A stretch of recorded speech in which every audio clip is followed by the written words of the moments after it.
I feel very familiar with your country and photography in Bulgaria, and especially with this space, with Synthesis.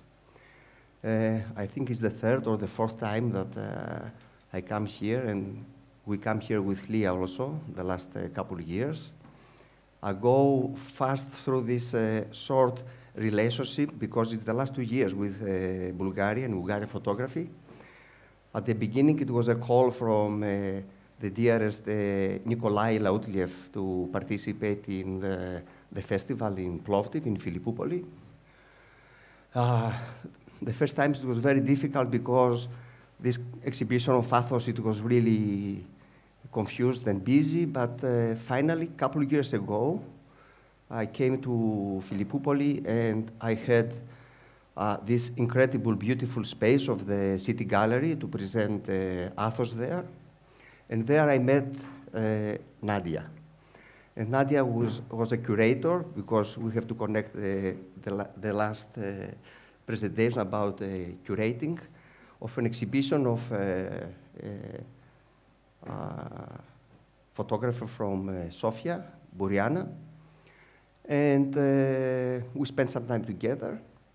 And when I was ready to come back with my colleague Yorgos Papadopoulos to pick up the exhibition, Nadia said, I want to meet you and to talk about something. And we spent some time at night with wine. And I was very surprised because I saw her how she works with exhibition. Incredible, and all the centimeters and everything. But she arrived with her computer, and she opened the computer, and she showed me Synthesis and the exhibition of Athos, how can be a synthesis. She found somewhere the pictures, and it was set up the whole exhibition. So that was the beginning of a new relationship. I came here a year ago, and we had an exhibition, and after a workshop. It was July 2022 here in this room. And I really feel that this is a continuously conversation, that now we go a little bit further. And it was that idea that looks that it was a really good idea, this exhibition of Olga, to be connected with the Greek photography. And it was Iraklis, Leah, Olga, and me to present somehow the Greek scene in photography. And I asked, what should I talk about? And Nicola, where's Nicola? Nicola and Nadia remind me that during the seminar, the workshop here, I mentioned some of the photographers that they really helped me to learn the media, to understand what is a photographer, or to love deeply photography. I always try to have references about these photographers, or this is the first question I have to put down in a photographer that wants most of the times to attend to my seminars. I ask to mention some of the names that they love. And it's very difficult. A lot of photographers that probably they shoot a lot the last 4 or 5 years, they don't know the media of photography, or they don't have any heroes, the heroes that is very necessary.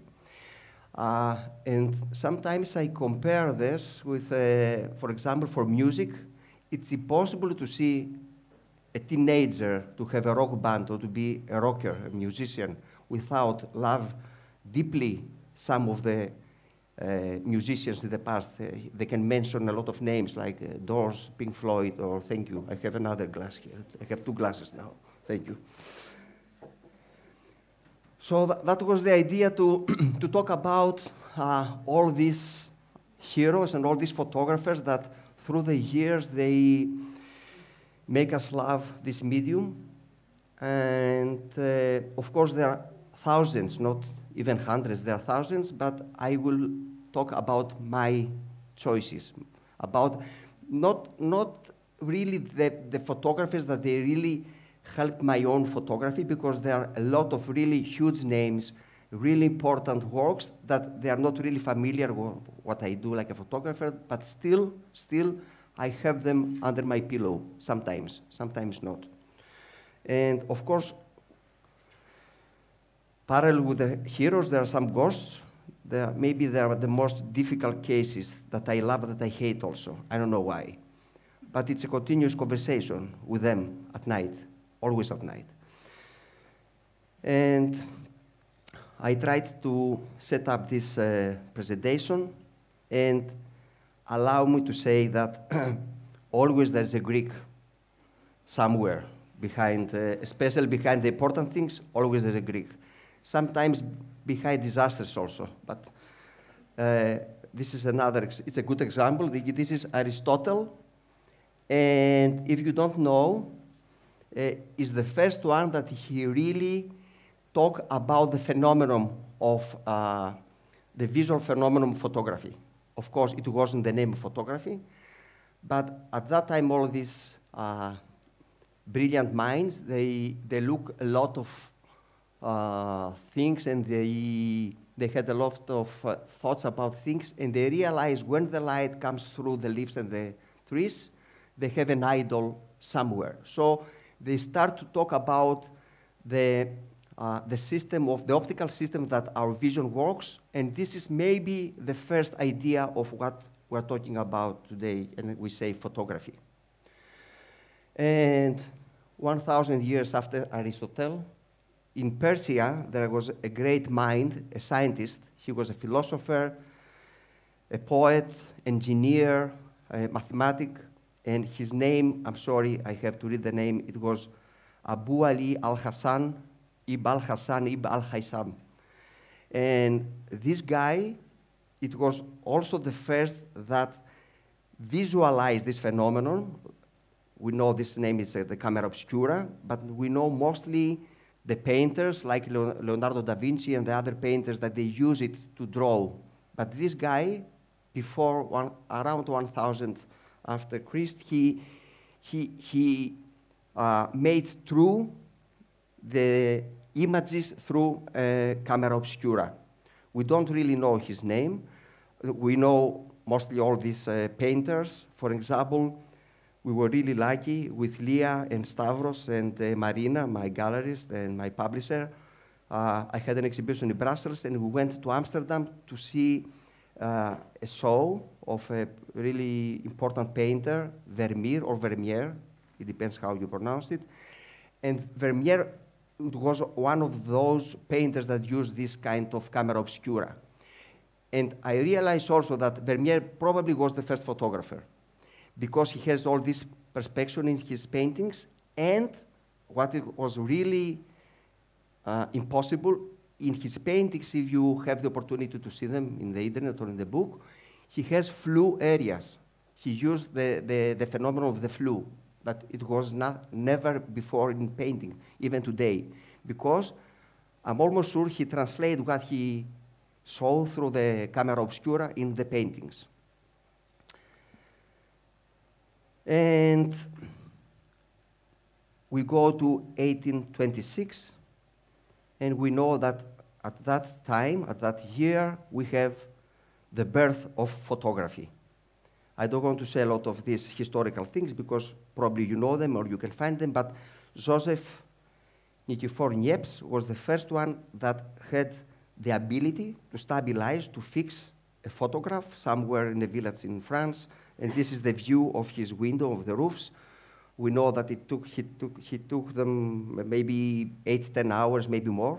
Well, it was a very long process, but this is the first photograph in the history of photography. From that moment until today, we don't have a lot of changes technological, because this is photography is the most recent art that became through technology. It wasn't like music or theater or sculpture or painting, that it was really go back to the history, and they were connected with other needs of the human being. That was a scientific discovery, and we have photography. And from then until now, for me, there are 3-4 really important changes, but they change a lot of the media. The second really important change, it comes in 1888, and is the gelatin film. what happened then? With this film, Kodak gave this wooden box or plastic box or metal box to everyone. You know this phrase, you press the button, we do the rest. So everybody can be a photographer at that time. Before the film, the photographers had to use these heavy, big cameras with the glass plates. It was very complicated, probably. But now, this medium comes to the most of the houses. And the next one, and the biggest probably revolution, it is in 1975. Steven Sessions, he was an employer. He used to work for Kodak, but he created the first digital camera. And after this, nothing was the same in photography. And for example,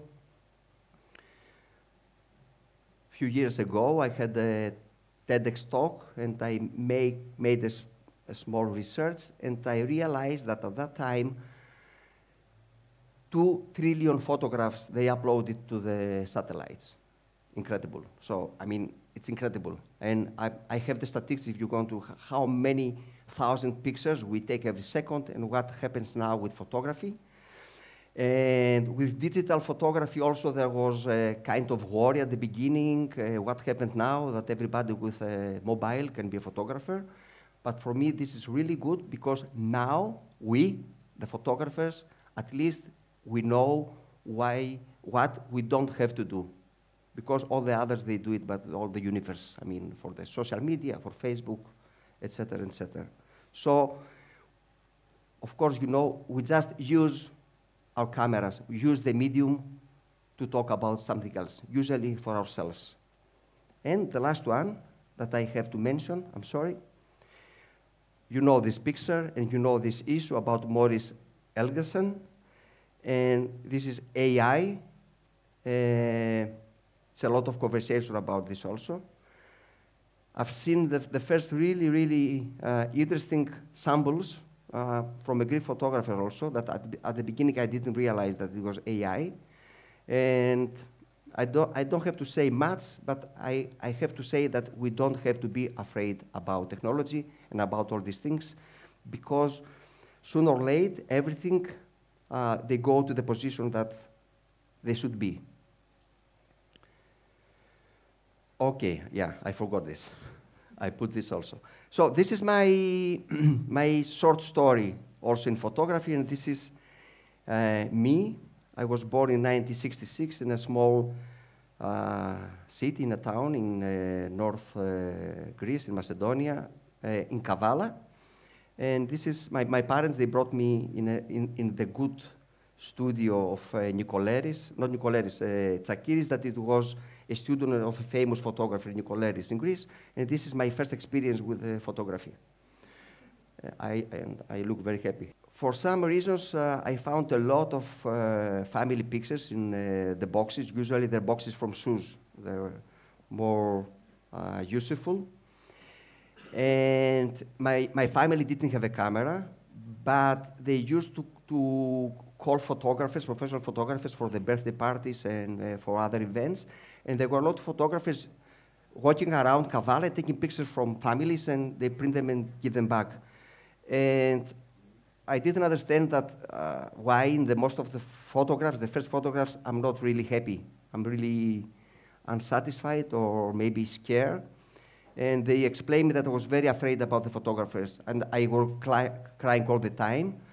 And that's why in all my first photographs, I keep my father's wallet. It was the way to keep me calm. Sorry. I don't have that relationship with money now, but at that time it was, and I have many photographs with a wallet like this. And yeah, at that time in Kavala, 1969, we had homeopathy and some help, and after many years, I became a photographer. I escaped from that fear, and this is my first years in the university. I left Kavala in 1983 to go to Thessaloniki to study in the physical education department. And from Kavala, I went to go to Thessaloniki and I had my camera in my luggage. So it was kind of parallel lives or parallel dreams to be an athlete or a photographer. You know the results. And we can start now with all these heroes I was talking about.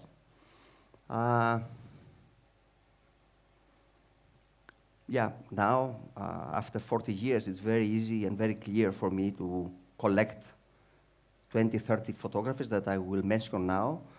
But it was, of course, difficult at the beginning. It was very difficult to know where to look for the good photography. And we didn't have a lot of opportunities, because still I can divide our lives and my life into different periods: the period before internet and the period before after internet. We can be here at that time and talk about photography, and Nadia tell me, you know, there's a photographer really good, and his name is Joseph Kudelka. Fantastic. And after, I was wondering where should I see the work of Joseph Kudelka. It was two possibilities: to find an exhibition, almost impossible, or to find a good book of Kudelka, even impossible.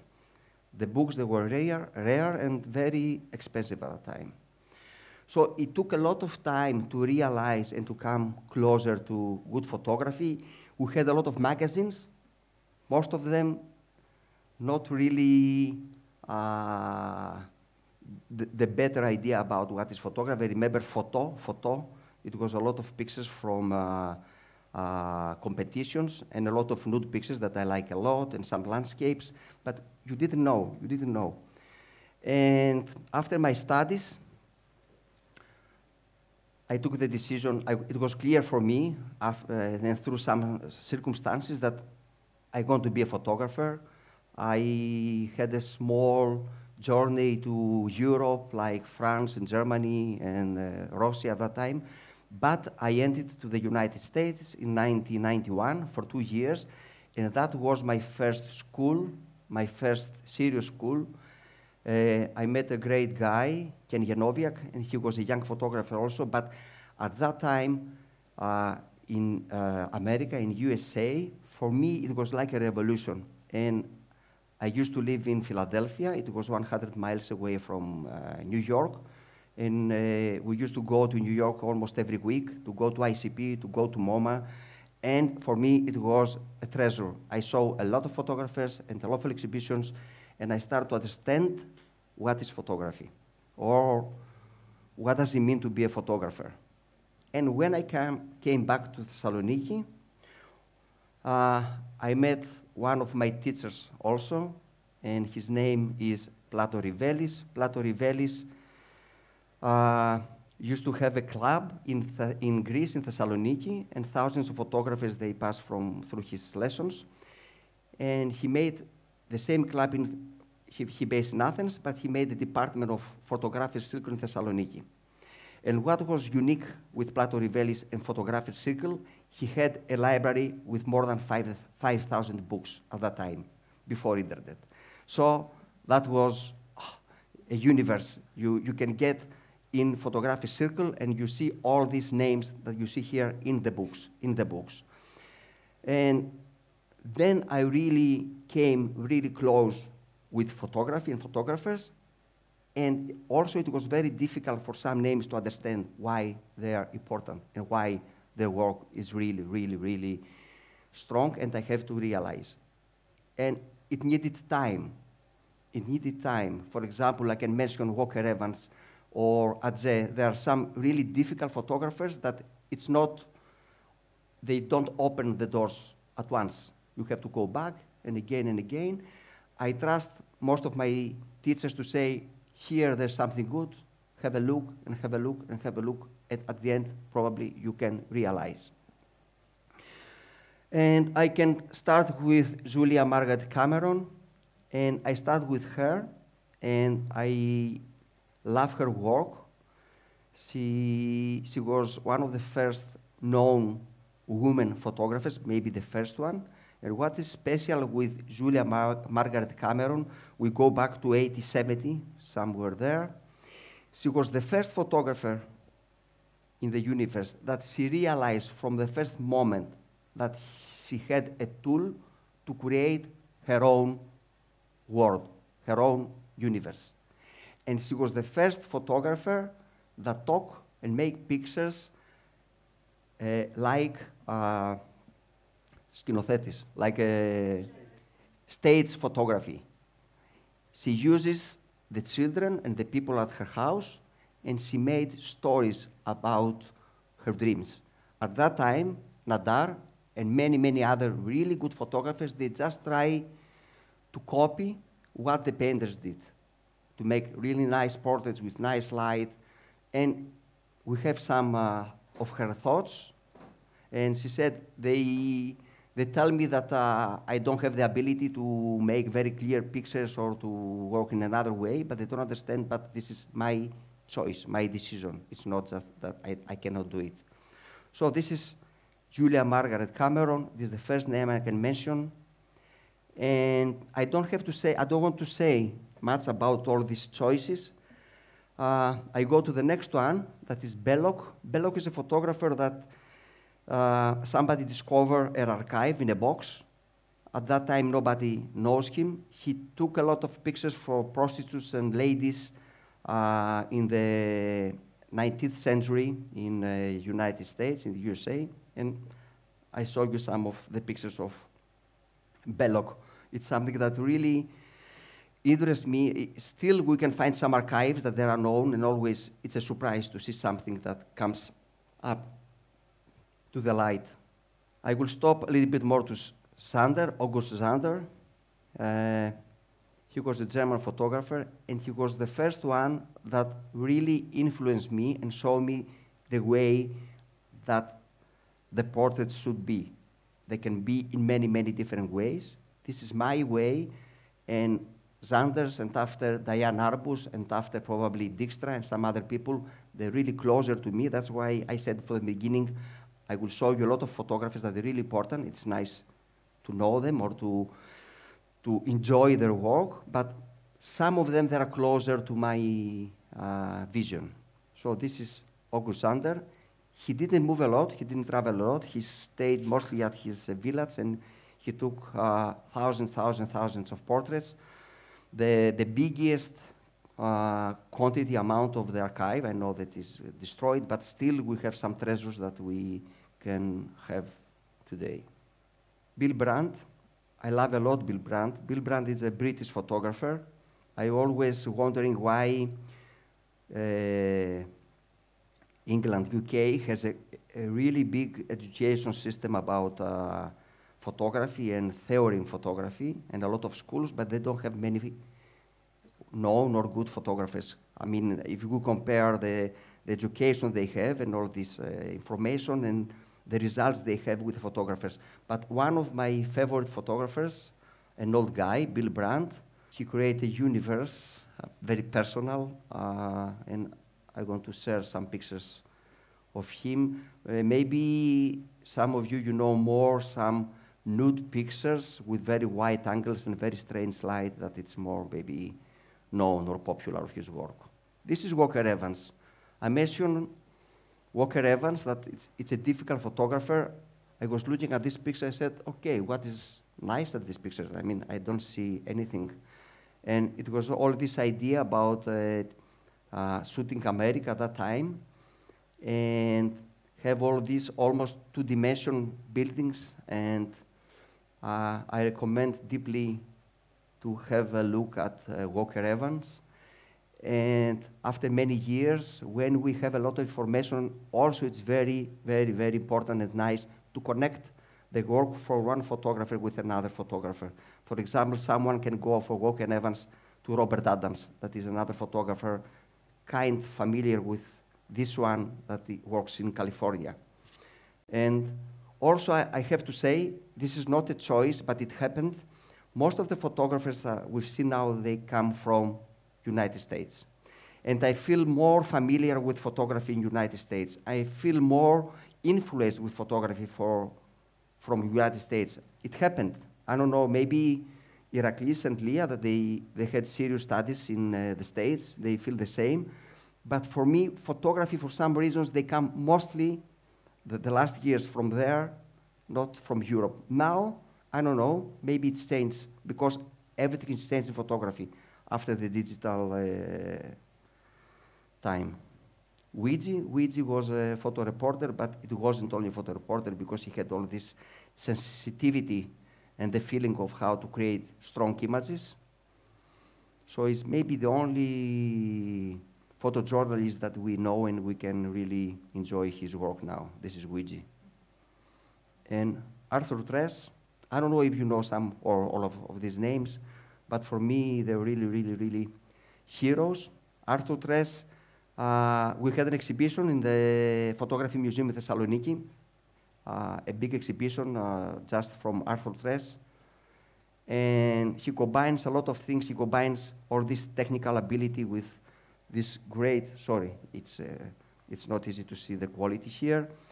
And he has a sense of humor, and he states his work, and he says sarcasm sometimes, and I think this is with his mother, and all these things that maybe he talks about his sexuality and everything. So Arthur Tres, he gave me some hints about, again, how we can stage our stuff or how we talk more about ourselves through our photography.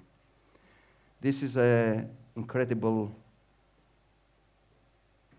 beautiful photographer. I love him. His name is Harry Gallahan. And if someone put me the question, what is the most lovely photography, which photograph you love more, maybe I would mention this one. Doesn't make sense, but for me, it comes often at night, this lady with the closed eyes and a little bit the breast and the hair like this. For me, this is poetry, this is photography. Harry Gallahan, I decided to give you some samples, and probably you can go later on and look more. I always mention all these names that can help us to learn the language because we don't know the language. Me either. I still try to learn. And it was a question, where can we find these names or others? So if you want to go through my Facebook page, I have a file. I call them 100 masterpieces, and I have 100 of these names. Maybe you can see it and you can choose something that really looks familiar to your needs and go and search. It's easy to find all the information now. Emmer Goin, another really, really, really lovely photographer. From most of them, the last years, we had the opportunity to see some great exhibitions also. This is also, maybe I can change this picture with the portrait, but I love this picture also a lot. That's her wife, his wife. Look at the light. Bring the models in the windows and the doors. And he took a lot of pictures of the family, but also he has different projects from Earth and some experimental work with chemicals he did with palladium and really nice prints. Emmet going with T. And this is the phenomenon. This is my wife, second wife. This is Diane Arbus. I learned, she teaches me how to approach people. What does it mean to be a photographer? Why you choose to be a photographer? And her work is very plain, nothing special, nothing really. For example, this photograph, maybe it's the most important photograph of Diane Arbus for my taste. It has nothing special. The light, it's okay. The composition, almost okay. Something very excited, no. Something no. But at the same time, it's something really, really, really strong. This is Diane Arbus. And Ralph Eugene Midyard. It's not very famous, I mean, compared to the others probably, and he wasn't a photographer professionally, he was an optic. He has a store with glasses in the States. but he created a lot of portraits, mostly with masks like this. So I put it in the line, mid-here. This is a Spanish photographer, a hero for Spanish. Maybe for Tuberta is more known, but I choose Alberto Garcia Alich. Have a look at his work. He balances between commercial work and personal work, but for me it's a really, really strong personality with strong images. Another not very known photographer, Gregory Horsfield.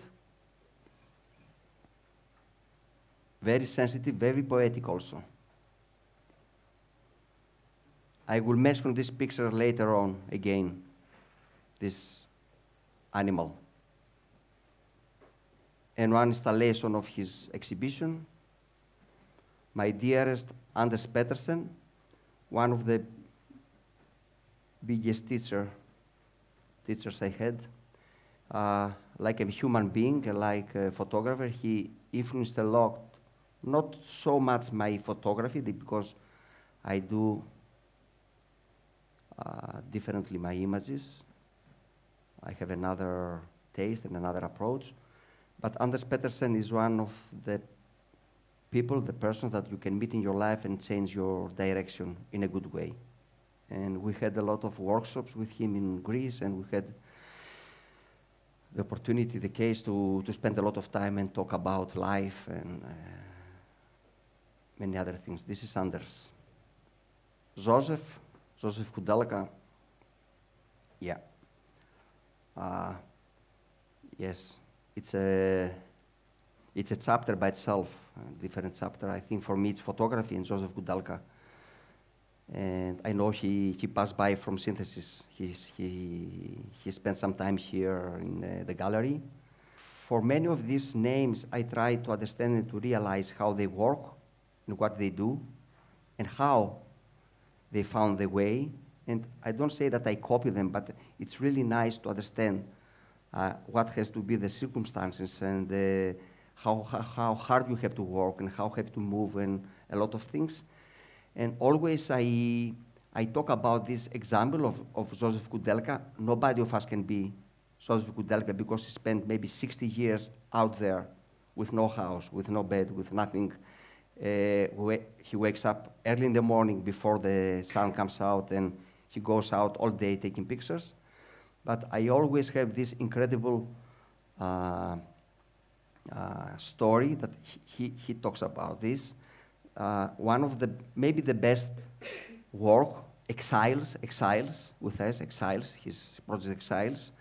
It's a project with 50, 60 pictures that he took through 60,000 films. He shot 50, 60,000 films, and he decided to show us 50, 60 incredible images, Exiles. This is Kudelka. And of course, he's a master. He's a maestro with the light, with the composition, with the people, with everything. Everything. This is from the Gypsies. This is mostly the most famous work. And we learn Kudelka most about the Gypsies. There is another small universe in photography, really far, in Japan.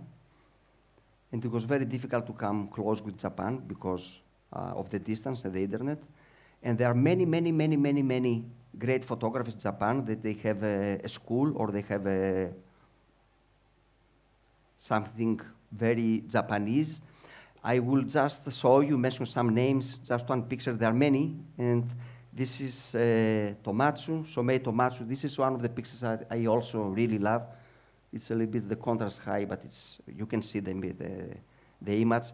Casey Tahara, it's a great example. He's a photographer. He worked in Paris also, and after he continues with light installation.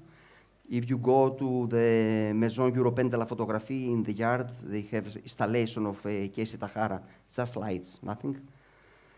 Fukase, that mostly he shoot pictures from these black birds with white eyes. And of course, one of the biggest names, Daito Moriyama. I was very lucky when I was in Tokyo one time. my friend Mikiko Kitu asked me if I want to see Moriyama. We visit his studio. At that time, he was maybe 74, 75, and he was printing his exhibition. That was something unbelievable. He was 75 years old, in the chemicals with the hands, printing things like this. This is Daito Moriyama. Go back to the States, Matt Mahurin. Matt Mahurin, also not a very known name, but for me it's a really special example. He's a graphic design photographer. He does videos. He does all the videos for Tom Waits and guys like this. This is Matt Mahurin. Saliman, I'm sure you know Saliman. And I admire Saliman a lot. Not so much for her work, that is very okay. She's a great photographer. But I admire more Saliman about her attitude and how proud she is like a photographer about her work. And there's a documentaire about Saliman, you can see. And after, she was very famous at that time when I was in the States, 1990, 92, 93. I saw an exhibition of her in a gallery in front of Momus, and I saw a big catalog, a line of orders that she also printed her work in a very nice paper, Agfa paper, insignia. And it was a line, when you buy a picture, you have to wait maybe 2-3 years to deliver the print because she was the printer also. And after all this success, she decided to change and to make some pictures like this and to go to a place to take pictures of dead bodies, not very pleasure pictures. And after she started to take really dark photographs and portraits of her husband, and she had αυτοάνωσο, he was dying and keep taking pictures of him and her children. And the museum at her town and the gallery, 2 weeks of her new exhibition, they canceled the show because they said, we cannot sell this work. This is another conversation for another. What does it mean, the market? We talk about the market. What does it mean to sell the work? And how there's a danger to work for the market or the market just accept what you do. So I'm really proud about her because she said, no, this is what I need to do. It's not easy when you sell a lot and you make a lot of money. I have a lot of samples, also examples of photographers that they succeed and they make a lot of money, but after 30 years, they do the same silly thing. Sorry. Loretta Lux is one. I mean, we don't mention names, but. And Castro Pietro. I'm really surprised. He's a guy a little bit older than me. He's Portuguese. And I'm really surprised about the amount of his work and all the pictures he does. It's really, really masterpieces. This is a book we have in our studio of Castro Pietro, but if you go to see through, he works a lot in Peru, but he has thousands, very, very strong images, like this, and like this, and like this. This is the cover of the book. A younger couple, I'm sure you heard of them, Dylan and Paul. They had a common project. I put them here because it's nice to connect the past with the present and the future. I really like their work and how they handle all these situations to create a narrative and to talk about the stories they have. I think it's the first color photograph, probably. Yeah, we are all dogs here. This is the master of stage photography, Philip Lorca di Corsia. At least at that time, he was maybe one of the first that clearly talk about how to set up situations, what does it mean to work like a director and to stage a photograph. This is a self-portrait, a very, it's a photograph that, you know, it's like a stage, him in front of the refrigerator. And this is Dijkstra. Dijkstra, she was, you know, the new generation of artist / photographer that she took a lot of images of bathers like this. I did the same in Skopelos Island.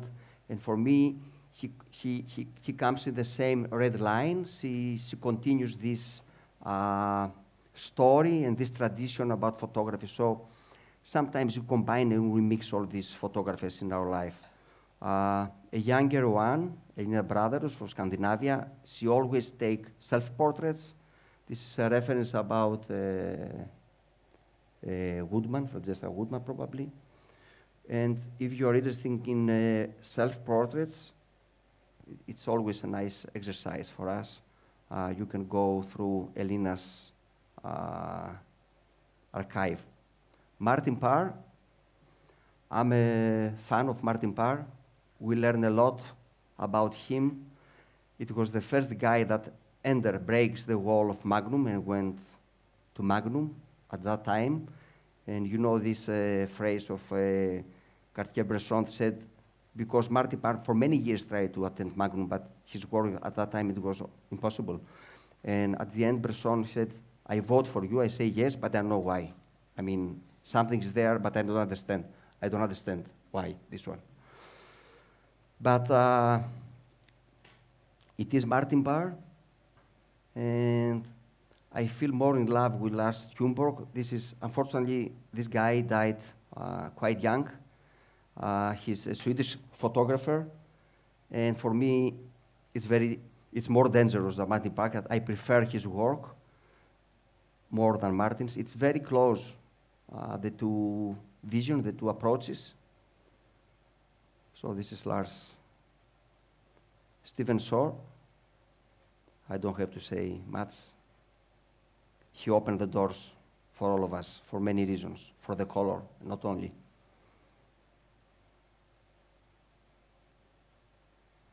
William Eggleston also, one of the first colorful photographers in the United States. And a younger one, younger than me, Alex Soth. He came in our lives the last 2 decades, and I talk a lot about Alex Soth most of the times, and I've seen a lot of his work, and I'm a big fan about him. Not only about his images, that they're good, I mean, he's a good photographer, but mostly about the way he uses the images and about the way he talks about narrative and about the way he talks about books and photo books and magazines and collaborations and all these things. And I think he helped the media to jump a little bit, not to walk, to jump in another level, for me, Alex Soth. And I finished this collection of photographers. What happens? I think it's not only the knowledge of the media. Of course, this is very necessary. But we are a very complex system. And this complexity starts from the day we're born. And it has to do with the way that our grandfathers, mothers and grandparents, they talk to us, the way we play in our yards, the way we grow up, what we read, what we eat, how we fish, how we swim. And I think this is very strong. This is a duty, this is a treasure that all of us, it's a unique, different person. And we have all this experience. The experience is our vitamins.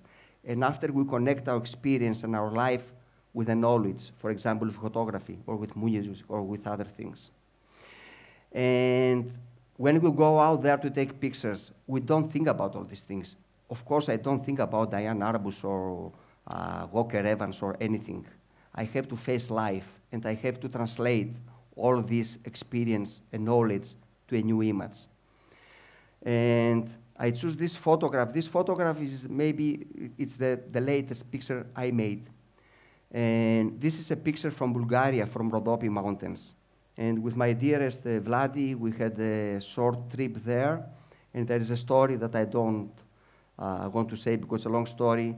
I forget my flash somewhere. I always forget things. And I went back to get the flash after 2-3 days. And we went to say thank you to the guy that took care about the flash. And this guy made statues like this with animals. and it was in the front yard, and he opened the warehouse, the workshop he has, and I saw a scene like this with a lot of animals, unfinished, but at the back it was this horse. And this horse, it was my horse, because I needed this horse. Because in my new project, I have a lot of horses. So very fast, I started to take away the things that I didn't want to be in the photograph. And Vladimir was very scared because he was looking to the guy that was very scared of what I was doing. But I never said that to him because we spent all day, many days in Bulgaria. When I saw this picture, of course, I knew that I really needed this image for my horse collection that I have now in my new project that I will show you. But immediately in my mind, at that time, I connect this horse with this picture.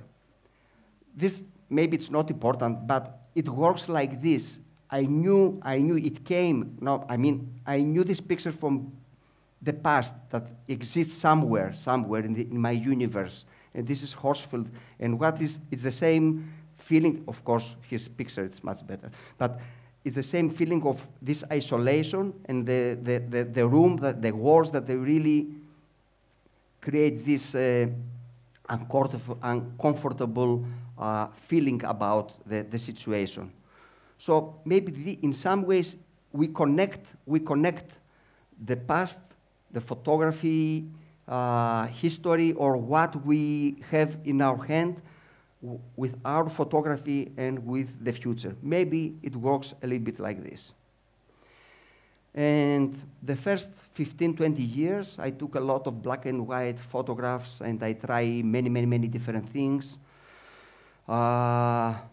Small projects, some small exhibitions, some small books. And in 1998, with Leah and our first daughter, Daphne, we moved in an island, Skopelos. It was a small island, and we moved there because one of the needs we had, it was to work deeper and more serious like photographers. And that happened because we had time. Time is always difficult. And after 15, 20 years, I was ready maybe to go back to the beginning and to do some kind of photographs and images that they were closer to me. Maybe I had a dream to be like Anders Petersen or Zofia Kudelka or Di Corsia, but Skopelos helped me to relax and to take pictures without any expectation. We spent there 4 years. I said I will work a lot. I started to work with color film because I didn't want to spend all the time in the darkroom. So shoot the films, give them to the lab, take the contacts, it's ready. This is the reason I came to the color, because Iraklis mentioned that before 90, at that time, color photography wasn't really popular. Square photography wasn't very popular. And flash that I started to put for some technical reasons in my images weren't very popular. But I started to understand what I'm doing, or I started to understand what I was not doing. And in these pictures, in my first project called Journal, it's about 100 images, I can realize and I can find some of my heroes like Arbus or Zanders or Martin Parr, a lot of pieces that are connected. Not very clear, but they connected by themselves because I was ready. I was ready to relax and to start cooking. I opened the fridge, I took all the ingredients, and I went to cook my dishes. So now there are some pictures from Journal. It took me 4 years, and after we came back, we returned back to Thessaloniki, and I needed 2 more years to edit the work and to have the first exhibition under the help of the Photography Museum in Thessaloniki. It was Photosyngeria or Photobiennale at that time. So it was the beginning of a new photography life. This exhibition helped me a lot to move like a photographer. The small book I made from Skopelos, Journal, sent me to Japan in some ways through a museum in Amsterdam. And the second big project was in Saga, in prefecture of Saga. You can see I didn't change almost anything, small changes from one project to the other project. And this is also color square photography in Japan. I show you some pictures. And after it was Archipelago. Journal started with a commission from the Ministry of Culture to take pictures of bathers. Saga was a commission, and Archipelago also was a commission from the committee, from the curators of architecture Biennale in Venice. I can say I'm privileged, I feel very lucky. I had a lot of commissions that helped me to work like a photographer and to answer to some problems that sometimes we cannot answer. So that was Archipelago. This is another big exhibition that runs parallel together with Athos. And this is Athos. Maybe you are more familiar with these images because in Philippoupoli and in Sofia, I had the opportunity to show this exhibition. And this circle, this is period of photography. For me, it ends with a show I had in my gallery, Bernier Iliades Gallery, and I had a project that called The Pig and Other Stories. It's not really a project, it's just photographs. So I can show you, I have a small audio visual about The Pig and Other Stories. It can be the resume of all this color square photography with film. All of this is analog with film. So I had an invitation from Arles some years ago to create a 3-minute presentation about The Pig and Other Stories. And I will show you, this projection was for 3 months in Arles at that time. And so you can see the audiovisual now.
So that was the pig and other stories. And for me, it was the end of a big circle. Started from Skopelos in 1998 and ended almost in 2020. And I felt that of course, I need a lot of time. I don't believe and I don't belong to the photographers that I have the need to experiment a lot with different things, because maybe this is the way my mind works. I need a lot of time to realize and to understand and to go deep to something. So I had some small changes, the way I approach my portraits and how I create my projects. And I had the need to see something new. And always technical things, they help me to have a new interest and to put more questions to my work and to myself. And I was really tired also with films, that they get really expensive and very difficult to find some films. And I had a lot of problems with a huge quantity of Kodak films that they were damaged. So I shoot a lot, and after I had to throw away all of the films. And I was looking for a camera that can replace Hasselblad. And after several tries, I found a camera, a medium format, Fujifilm, that it was really, really good for me. And it was a digital camera that gave me more time, so still I had to move faster because I get older and I have to move faster. And I had to have more curiosity, and the curiosity came from the digital technology that I have to learn more, and also from the format. The last 20, 30 years, I used to look square, and now I had a camera that's 3x4. And for me, that was a big freedom. The horizons, I was really breath. I saw the landscapes, and they were really long for me. Not very long, but for me it was very long. And maybe that's why I don't shoot vertical. 95% of my pictures, they are horizontal. I need this space. So it took me a lot of time again to frame my work. I had a lot of pictures that they were really wrong. ABC to frame my images, because I didn't know how to handle the space between the square, left and right. And I took this camera, and I started a new project. And this new project started from another commission that I had from my birth town, Kavala. At that time, maybe 3-4 years ago, the vice mayor of civilization asked me to make a project like Athos in Philippi. And I said, I cannot make a project like Athos in Philippi, but I make a project in Philippi like Philippi. And Philippi, it's an ancient, very special place with a lot of history. And there was a very famous battle also, and a battle that the Romans came to kill each other in Philippi. I don't know why. And this battle was the occasion, it was the idea to create an exhibition. This is the maquette, the mock-up of the exhibition that I had in Athens. And Iraklis wrote a wonderful text, I have to say, that helped a lot to put the theoretical base of this exhibition, because this is an exhibition, a very small exhibition, a very small part of my new big project called Via Egnatia.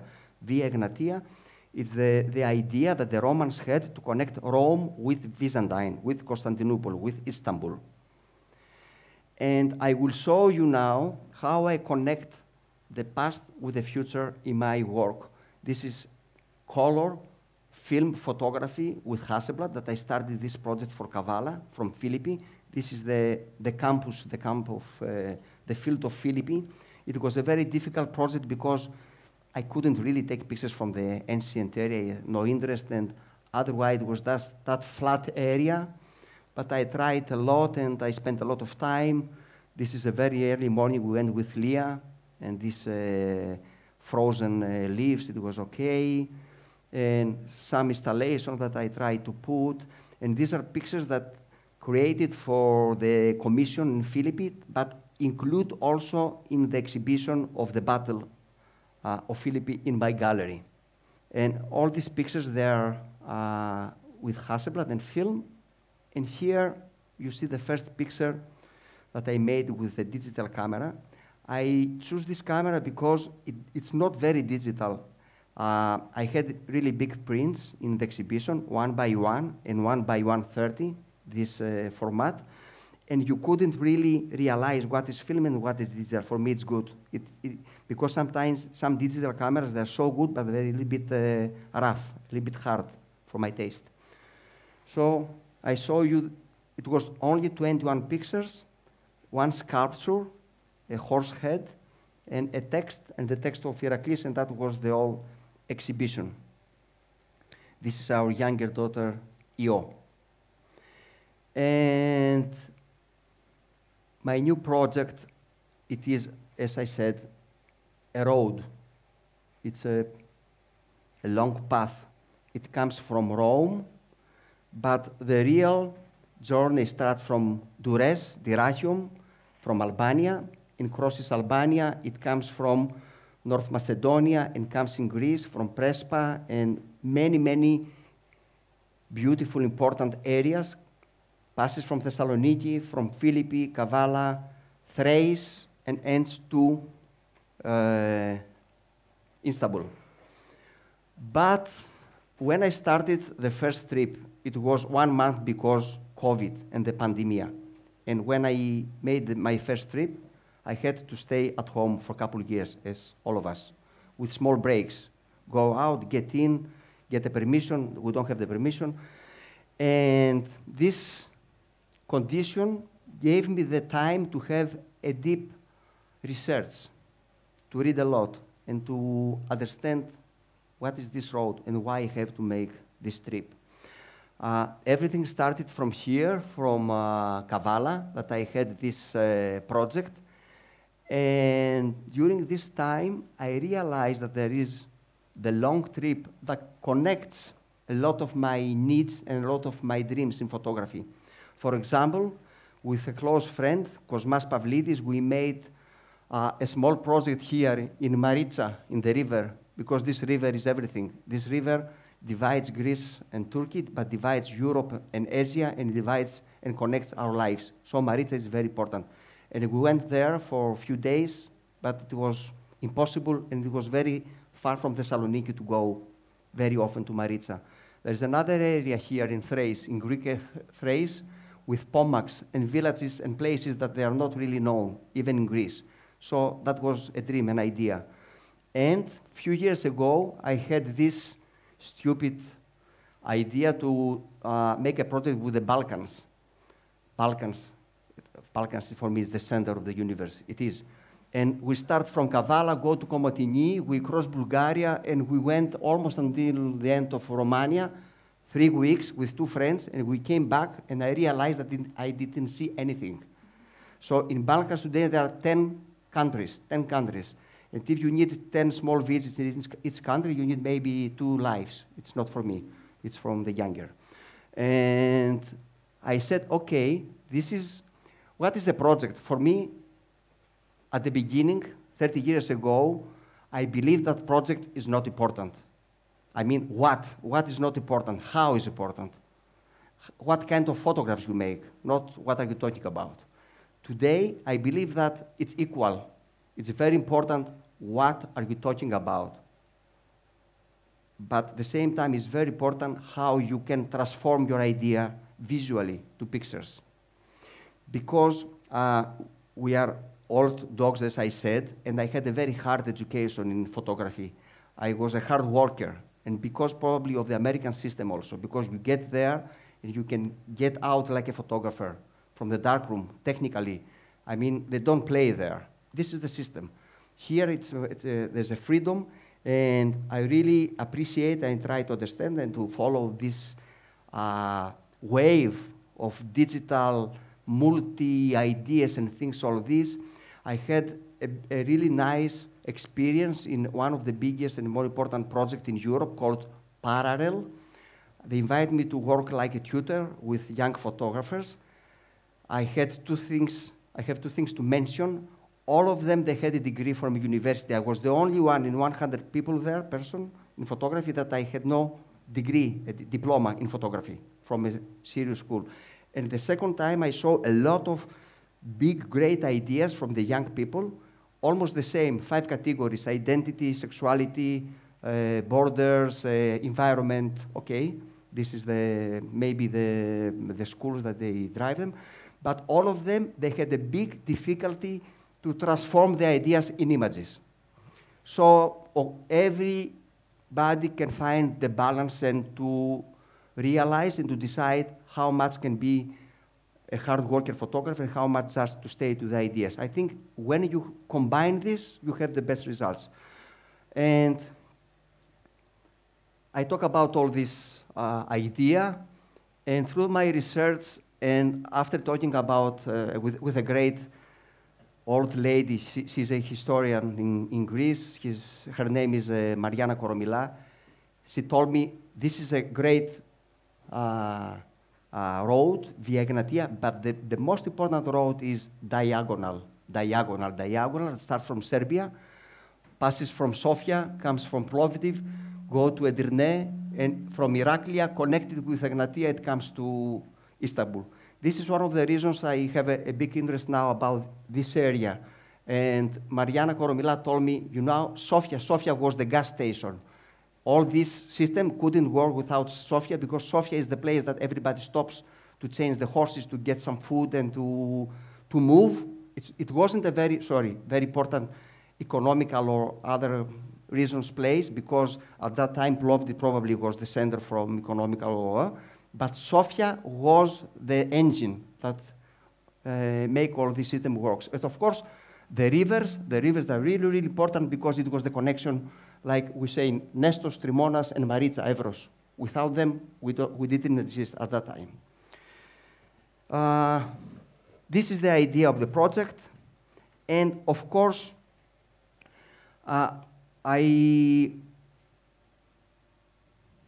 meet new photographers, and I learn a lot from new photographers, younger also. I have my mind and my eyes open. But I want to mention 2 examples for my new approach and my new project that maybe they inspire me more. And one is Pieter Hugo. He's a photographer from South Africa. And I found his book, and I saw his work, La Cucaracha. And I think I feel very familiar, and I took a lot of ideas of his images. He uses the same format, and he grew up in South Africa. He worked a lot with the movie industry there, and he put a lot of stage photography, stage things from the movie in his work. This is a project he made in Mexico, and I really like the way he combined his pictures, that you don't understand when he states a picture in a way he just finds it in its reality. For me, this is the first very important thing in my photography. I try to do this, to combine photo reportage, live, reality, with pictures that I try to stage. And I wish the audience doesn't understand what is reality and what is fixed. This is fantastic for me. I'm not really sure that if I succeed, but I try to move in this direction. I love this picture. So this is Pieter Hugo. I love this picture also. It's a wooden body. And I will mention one book also. It's the Jungle Book. Nicola told me that there is this one 100 years before, and I found this first edition. It's, about Mowgli's, and, it's the first idea of the Jungle Book. And after, a younger photographer, Jan Gross, he made this book that had a prize also in Paris Photo and blah, blah. But I'm really close to the idea, because this is a journey also. It's a big trip in Amazonians. And I really like the way he combines the portraits, the landscapes, the stories, the text, and everything. What I want to say, we always need to have references and always need to belong to a big family. and always need to feel that we are not alone in this photography universe. And it's so nice to exchange and to talk and to feel that we have conversation with people that probably we never meet in our lives. This is my opinion. Maybe I'm wrong. I'm not wrong. And, I'm really happy to show you a few months ago, at the beginning of the year, I collected my first photographs from Via Egnatia. I told you it was not a continuously work because a lot of things depended from pandemia. And I had some trips in Albania and in Skopje, in Macedonia. And I said, okay, I want to make a resume to understand what happens there. And with Yorgos Papadopoulos and Ioanna, some of my colleagues, we made a short video. It's about 10 minutes, and I put, for the first time, my photographs in order. It's a very plain, stupid order, like you see, you know, the landscape, the road, the animals, the horses, the faith, and things like this. I finished the video. I made this video because I wanted somehow to show it and maybe to find some support, economical support, and to help to continue the project. And after that, the last 2 months, I print almost 1,000 pictures, a huge amount of pictures. I put them in our long tables in our studio, and I made 10 portfolios, handmade portfolios that I can open them like this, and after we put them back. But it's very important. I put more carefully the pictures one next to the other. It's the first editing, the first narration about this work. And it's very nice and very important how they work. I mean, I make a composition, but when you open from this side and the other side the portfolio, the same pictures, they have to make another dialogue, the same or maybe a different dialogue with the pictures. And continuously, I work in this direction, and that helped me to understand what I don't want to photograph anymore in this trip. And I believe on September that I go back, and maybe I need 2 years, maybe more, I think 2 years, to finish the project. I will be more ready now, after all this preparation, to finish this.